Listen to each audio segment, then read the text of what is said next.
Let's introduce the candidates. Former Utah Governor Jon Huntsman. Representing the 6th District of Minnesota, Congresswoman Michelle Bachmann. Representing the 14th District of Texas, Congressman Ron Paul. Congressman Paul, let me follow up with you for just 30 seconds. Is it worth going to war to prevent a nuclear weapon in Iran? No, it isn't worthwhile. And the only way you would do that is you would have to go to the Congress. We as Commander-in-Chief, aren't making the decision to go to war. You know, the old-fashioned way, the Constitution, you go to the Congress and find out if our national security is threatened.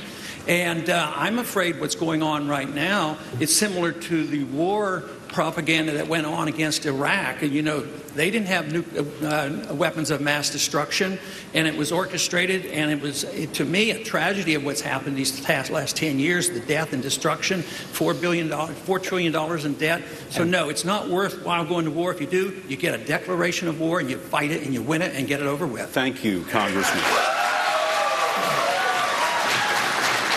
Congressman Paul, my spidey sense tells me we have a debate about to get launched here. I know you have an opinion you'd like to weigh in. Yes. Torture is illegal. And by our laws, it's illegal by international laws. How do you define torture, sir? Well, waterboarding is torture, and many other things.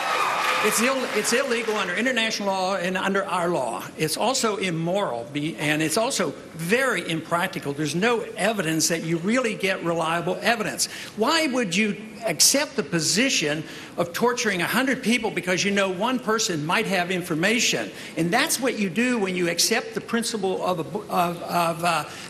torture. I think it's uncivilized, and have no practical advantages, and is really un-American to accept on principle that we will torture people that we capture. And Major, that's time. Major, I have to weigh in on this. I have to say something on this. I'm sorry. That brings us to the end of the first hour of the debate. Some CBS stations will be leaving us, but you can continue to follow the debate online on CBSNews.com and NationalJournal.com.